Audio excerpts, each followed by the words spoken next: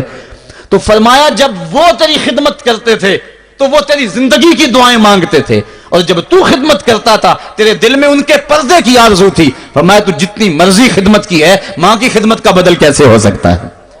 تو ماں باپ کی خدمت انسان کر ہی نہیں سکتا، تو پھر کیا کرے؟ عرض کرے اللہ میں تو خدمت نہیں کر سکتا، تو ان کے اوپر رحم فرما دے۔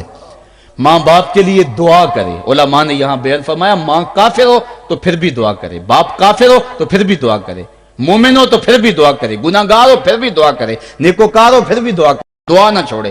حضرت ابو ہریرہ رضی اللہ تعالیٰ عنہ فرماتے ہیں میری ماں کافرہ تھی اور میں حضور کا غلام، اور ماں ہر وقت اپنی دھن میں اور میں اپنی دھن میں ہوں۔ حضرت ابو ہریرہ کے بھائی کوئی نہیں ہے، باپ فوت ہو گئے ہیں، بہن کوئی نہیں ہے، ابھی شادی بھی نہیں ہوئی، دنیا پہ رشتہ ہی کوئی نہیں سوائے ماں کے، گھر آتے ہیں تو ماں سے بات کرنی ہوتی ہے، جو سن کے آتے ہیں ماں سے وہ دکھ پھولنا ہوتا ہے، بات کرنی ہوتی ہے، حضور کی باتیں سنانی ہوتی ہیں، لیکن ماں ہے اتفاق سے کافرہ ہے، حضور کی بات وہ سننا گوارا نہیں کرتی۔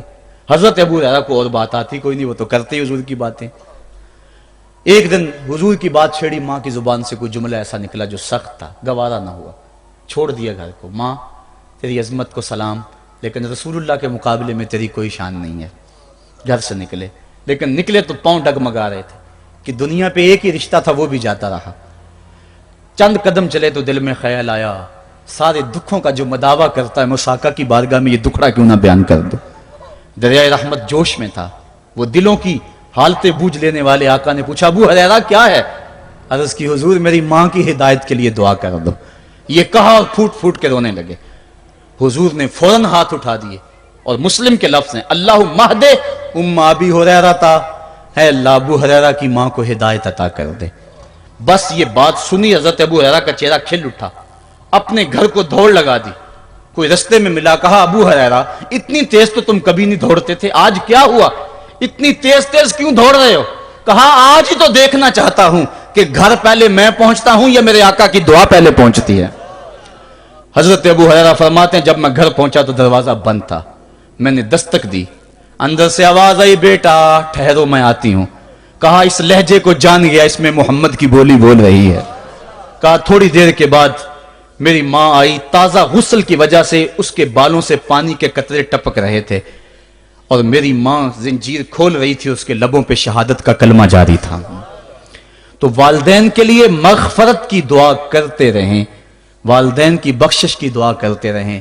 والدین جب دنیا پہ ہوتے ہیں تو اللہ کی رحمت کا گھنا سایہ ہوتے ہیں، لیکن جب دنیا سے چلے جاتے ہیں ان کی قبر سے بھی فیض ملتا ہے اور سکون اور طمانینت ملتی ہے۔ والدین فوت ہو جائیں تو ان کے حق ختم نہیں ہو جاتے، بلکہ حدیث میں آتا ہے 4 حق ایسے ہیں والدین کے جو مرنے کے بعد بھی اولاد کے ذمہ باقی رہتے ہیں۔ الصلاۃ، ان کے اوپر نماز جنازہ پڑھی جائے۔ دوسرا حق الاستغفار لہم، ان کے لیے بخشش کی دعا کرتے رہی جائے، مسلسل دعا کی جائے بخشش کی ان کے لیے۔ اور ایک روایت میں نے پڑھا ہے اگر کوئی بندہ اس کے والدین حالت ناراضگی میں فوت ہو گئے، والدین ناراض تھے، موقع نہ مل سکا منانے کا اور والدین فوت ہو گئے، تو حدیث میں آتا ہے کہ وہ کثرت کے ساتھ، ایک تو وہ اپنی خالہ کے ساتھ، ماں اگر فوت ہوئی ہے تو باپ ہوئی ہے تو باپ کے بھائیوں کے ساتھ اس نے سلوک کرے، باپ خوش ہوگا۔ دوسرا کثرت کے ساتھ اپنے والد کے لیے استغفار، والدہ کے لیے استغفار کرتا رہے۔ جب کثرت سے استغفار ہوتا رہے گا تو اس کے والدین راضی ہوں گے، اللہ اس کے گناہ کو معاف فرما دے گا۔ دوسرا حق والدین کا یہ ہے استغفار لہم، ان کے لیے بخشش کی دعا کی جائے، حدیث میں آتے ہیں۔ تیسرا حق بر الاصدقاء، ماں کی سہیلیوں، بہنوں اور رشتہ داروں کے ساتھ، اور باپ کے دوستوں، بھائیوں اور رشتہ داروں کے ساتھ اس نے سلوک کیا جائے۔ اور چوتھا حق انجاز الوعد، وعدوں کو پورا کرنا، یعنی ماں نے یا باپ نے جو وعدے کیے ہوئے تھے، مسجد سے کوئی وعدہ تھا، مدرسے سے وعدہ تھا، کسی فلاحی تنظیم سے وعدہ تھا، کسی غریب سے اعانت کا وعدہ تھا، یا ان کا معمول تھا اعانت کرنے کا، تو جو ان کے معمولات ہیں اچھائی کے، ان کو جاری رکھا جائے اور اس سلسلے کو باقی رکھا جائے۔ تو یہ 4 حق ایسے ہیں جو والدین کے مرنے کے بعد بھی اولاد کے ذمے باقی رہتے ہیں۔ والدین اللہ کی بہت بڑی نعمت ہیں۔ جب یہ سایہ سر سے اٹھ جاتا ہے تو پھر پتہ چلتا ہے کتنا گھنا سایہ تھا۔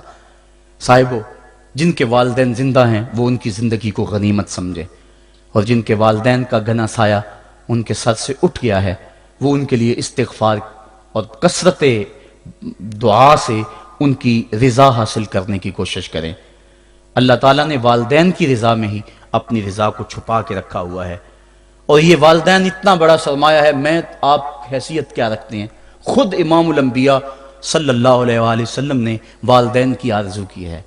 حدیث میں آتا ہے، امام سیوطی نے اس کو الحابل الفتاوی میں لکھا ہے، امام حیثمی نے بھی اس کو کنز الاموال میں لکھا ہے۔ ایک دن حضور نماز عشاء پڑھانے آئے، نماز عشاء پڑھانے کے لیے مصلی پہ کھڑے ہوئے، تا حد نظر صحابہ تھے، حضور کو دیکھ کر ادب سے کھڑے ہو گئے، بس آنکھیں چھلکنے لگی۔ پھر حضور نے روتے روتے کہا، لو ادرکت والدی او احدہما، کاش آج میرے ماں باپ زندہ ہوتے یا ان میں سے کوئی ایک ہی زندہ ہوتا۔ انسان نے دکھوں کی زندگی گزاری ہو، بعد میں اللہ خوشحالیاں دے دے، تو انسان آرزو کرتا ہے کہ کاش آج میرے ماں باپ زندہ ہوتے، میرے دکھوں بڑا دور دیکھا تھا، آج سر پہ عزتوں کی سجی ہوئی دستار بھی دیکھتے، میری غربت دیکھی تھی، دولت کی ریل پیل بھی دیکھتے، میرے گھر میں پریشانیاں دیکھی تھی، میرے گھر کے آنگن میں محبتوں کے کھلے ہوئے گلاب بھی دیکھتے۔ آرزو کرتا ہے، تمنا کرتا ہے۔ اللہ کے حبیب صلی اللہ علیہ وسلم کے والد اس وقت انتقال کر گئے تھے جب حضور شکم مادر میں تھے، والدہ اس وقت انتقال کر گئی جب عمر 6 سال تھی۔ ابوا کی ریت کے ٹیلے ہیں، مدینہ المنورہ سے واپسی ہے، حضرت آمنہ، حضرت ام ایمن اور حضور، 3 نفوس پہ مشتمل یہ قافلہ ہے، 2 اونٹ ہیں۔ حضرت آمنہ کو بخار ہو گیا، جان گئی کہ یہ میرا بخار جان لیوا ثابت ہوگا۔ ام ایمن کو بلایا، حضور کا ہاتھ پکڑ کے ان کے ہاتھ میں دیتے ہوئے کہا، ام ایمن، میرے اس بیٹے کو بحفاظت امیر قریش عبد المطلب تک پہنچا دینا۔ اور پھر اپنے بیٹے کو پاس بٹھایا، سر پہ ہاتھ رکھا، پیار کرنا چاہا اور کوئی باتیں کرنا چاہیں، لیکن ضبط کے سارے پیمانے ٹوٹ گئے، آنکھوں سے آنسو نکلنے لگے۔ بیوہ ماں نے جب اپنے در یتیم کے سر پہ ہاتھ رکھا تو پھر عرب کی ریت کے ذرے بھی رونے لگے۔ سیدہ آمنہ نے روتے ہوئے چند جملے کہے جو ابن حشام نے محفوظ کیے، کہا، بیٹا، ہر نئی چیز نے پرانی ہو جانا ہے اور ہر باقی نے فنا ہو جانا ہے، میں بھی جا رہی ہوں، وہ ذکری باق، لیکن میرا ذکر نہیں مٹے گا، وہ ولد تو تہرا، اس لیے کہ تیرے جیسا پاکیزہ بیٹا چھوڑ کے جا رہی ہوں۔ جن ماؤں کے بیٹے اتنے اچھے ہوں ان ماؤں کا تذکرہ نہیں مٹا کرتا۔ یہ جملے کہے، اس کے بعد حضرت آمنہ نے آنکھیں بند کر لیں۔ حضور علیہ السلام اپنی ماں کے جسد پہ پھوٹ پھوٹ کے روئے، ریت کے ٹیلے میں ماں کی تدفین کی، اوپر مٹی انڈھیل دی، آنسوں کا چھڑکاؤ کیا۔ آج ہو بھی کیا سکتا تھا؟ مدینہ تو رسول میں حضور کی والدہ فوت ہوتی تو آقا کریم کے لیے، ماں کے لیے کتنے صحابہ جنازے میں آتے، کتنے لوگوں کا ہجوم ہوتا، جنت سے فرشتے بھی پھول لے کر آتے، لیکن آج نہ کوئی جنازے میں شامل ہے۔ وہ کیا کسی نے کہا، تجھے کن پھولوں سے ہم کفن دیں؟ تو جدا ہی ایسے موسموں میں ہوا جب درختوں کے ہاتھ پھولوں سے خالی تھے۔ حضور آنسوؤں کا چھڑکاؤ کیا اور ام ایمن کے ساتھ چمٹ کے بیٹھ گئے، اور حضرت ام ایمن نے جناب عبد المطلب تک پہنچایا، اور 8 سال کی عمر تھی کہ عبد المطلب رضی اللہ تعالیٰ عنہ کا بھی انتقال ہو گیا۔ ابن حشام نے لکھا ہے، جب امیر قریش کا جنازہ اٹھا تو پورا مکہ امڈ آیا، اور ایک بچہ تھا جس کی عمر 8 سال ہوگی، وہ کبھی اس دیوار سے لگ کے روتا تھا، کبھی اس دیوار کے ساتھ لگ کے روتا تھا۔ پھر شاب ابی طالب کی سختیاں بھی جھیلی، عام الحزن کا غم بھی کاٹا، طائف کے بازاروں میں پتھر بھی کھائے، پتے کھا کھا کے بھی گزر اوقات ہوا، مکے کے بازاروں میں اوجریاں بھی ڈالی جاتی رہیں، کھدے ہوئے گڑوں کا سامنا بھی کیا، بچھے ہوئے کانٹوں سے بھی گزرنا پڑا۔ لیکن آج وہ وقت ہے کہ اللہ نے حکم صادر کر دیا، پتھر مارنے والے سن لیں، کانٹے بچھانے والے سن لیں، راہ میں گڑے کھودنے والے سن لیں، میرے نبی کی آواز سے اب تو آواز بھی اونچی نہ ہونے پائے، عمر کا سرمایہ ضائع کر دوں گا،